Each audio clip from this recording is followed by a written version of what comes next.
as we have been enjoying the action here from the Hard Rock Hotel and Casino.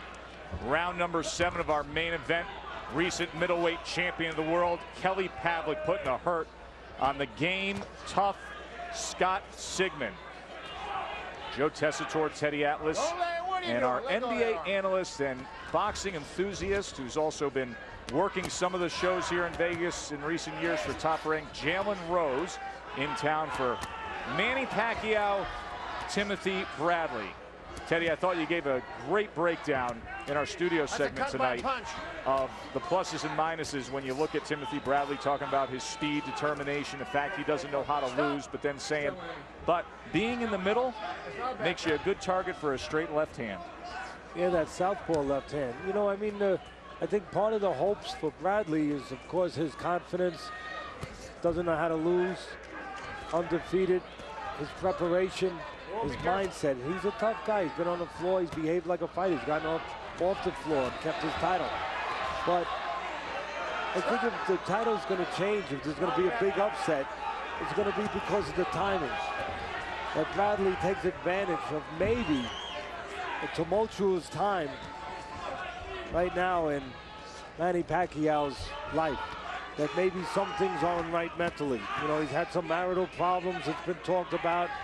It's been talk about he owes his promoter money, that his promoter had to actually front him money, actually had to give him advance money because he's gone through it with his talks about gambling, things like that.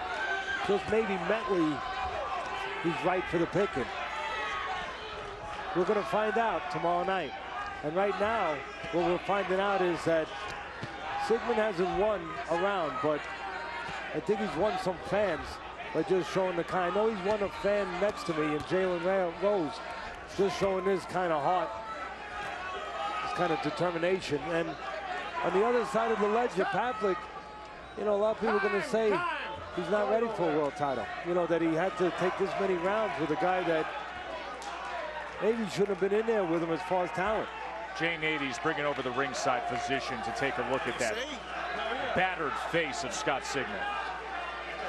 And Sigmon on social media did a very good job of antagonizing Pavlik for this fight. That was the setup for the fight, and it's the reason his face looks like that right now. I wonder now if he's going to like the ghost on Facebook, or will he get blocked on Twitter?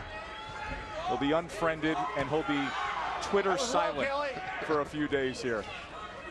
Again, you're going to see, even though he's been dominant performance by Pavlik, you can see some of the things that he still has to improve.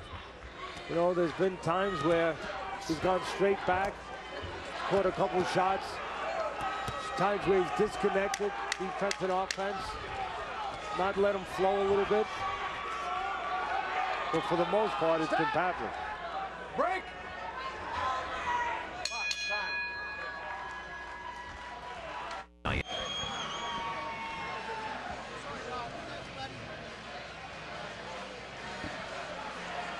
Fight is over. At the end of the 7th, they went over to the corner of Scott Sigmon. They looked him over and they waved it off. He was game. He stood in there. He was battered and bloodied, but there was no point to going on as that cut over the right eye opened up and worsened, and Jay Nady said, I have seen enough. Kelly Pavlik, a TKO winner. Well, he got a workout, you know, and I'm taking nothing away from the tremendous heart shown by Sigmon, but as we said earlier, only one guy was going to win this fight, as far as I thought. And Pavlik, probably his people are probably satisfied. Maybe not that he scared anybody, that he's going to jump right back and become a world champion, or he was scintillating, but he got work, he got rounds. He got an opportunity to work on things that he's been learning in the gym with his new trainer, Robert Garcia. Let's send it up to the ring to Lupe Contreras.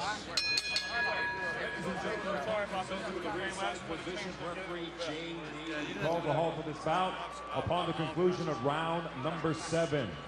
Your winner, by way of technical knockout, Kelly the Ghost Pavlik. So Kelly Pavlik 39th win, 34th TKO. Jalen, good to be with you here ringside. A pleasure. Thank you guys for carrying ESPN me. executives just called. They want to know if you can do a super regional baseball. No, you got another notch on the belt. The resume's thick, and you've done boxing now. Did you enjoy yourself? I had a great time. You guys carried me. Thank you very much. I appreciate it. And what a great fight. Pavlik put on a very good show. I know he's going to feel good about this performance.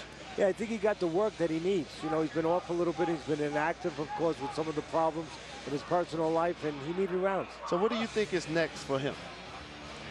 You know, I think what they're going to do is probably take another fight. If I was them, I'd take him off TV, where while he's working out the kinks, nobody sees him. And let him get one more with a durable guy, a guy with more talent, one or two more, and then look for a good spot. Look for somebody that's meaningful. Jalen, enjoy Pacquiao Bradley. Tomorrow night we'll see you down the road, and we will see Kelly Pavlik sitting right next to us when we return. A quick break, and then you will hear from the former middleweight champ. And now we are glad to be joined ringside by Kelly Pavlik, the former middleweight champion of the world, now a contender at 168 pounds. When I visited with you just before you went into the ring, we talked about Scott Sigmon, and listen, you said, I'm going to hurt this kid. Yeah. That you didn't like what happened pre-fight, the lead up to this fight. You bloodied him, you battered him all night long, scoring a TKO at the end of 7. Yeah, you know, and I wish I could have done a little bit. I mean, I did what I could do. I went in and I beat the kid to a pulp. I give him credit, though. The kid kept coming. I mean, he could take a punch, he could take a great body shot. And, you know, I stayed on the inside a little too long, just thinking he was going to get tired. Kid was in shape. And, but, you know, after that, you seen Robert kept telling me in the corner, you know, use your distance. Start, you know, keep him off the outside. He hits you, bounce him off with your shoulder, step back and fire to right. And we started finding that the round before I stopped him, you know, I started finding my mark. I was doing good to the body, but I abandoned that a little bit throughout the fight. I think if I'd have stayed down there more, that this fight would have been over a little earlier. Let's have Teddy grade you out. Teddy? No, obviously you were much more talented than this kid. We knew that going in. You got rounds. You wanted to get rounds. A chance to work on the things you're working with your new trainer. And I know this happens with fighters sometimes, was there any thought early on maybe carry him a little bit, get some rounds? You know what? No, actually there wasn't. To be honest with you, Ted, until about the 3rd round. I said, I seen this kid could take a good shot. And I go, you know what? He don't got no power, nothing to even make me be concerned. So I stayed on the inside, and that's where I get, you know, you eventually Did you get too comfortable knowing that you had such an advantage of talent? Yeah, and you know what? That's how you pick up bad habits. And, you know, I wanted to get away from that, and that's why Robert kept telling me in the corner, keep your reach, you know, get him on the outside. He comes in, takes a step back, fire the jab. One thing I did work on that we've been working on in training is my uppercuts. I'm a tall fighter, but we've been working on bending, you know, and getting them uppercuts in there and body shots. And we did that well, but watch the film, go back home, and, you know, come back next time and change things like that. But this kid comes, that's the only way he's going to fight, and he's going to give everything he has with his chest, his head in your chest. So we did what we had to do. Where do you think you are, Kelly, in terms of the schedule that you want to keep to get back to fighting for a title at 168 pounds? You know, it's a loaded weight division. I mean, every which way you look, prospects, world champions, it's loaded. You know, the next fight's going to have to be, I want a big fight the next fight. You want a big fight next fight? Yeah, not saying world title, but I got to make that move. Okay. I've been in there with the Hopkins, Taylors twice, the Martinez's, and this is my 2nd fight back now. You know, if it's not a world title or a top 5 opponent, you know, you got to get me somebody I think that's respectable, because if not only that, for my own personal sake, but I think the media will, you know, come down hard on me for that too. So it's that time, you know, my 41st fight.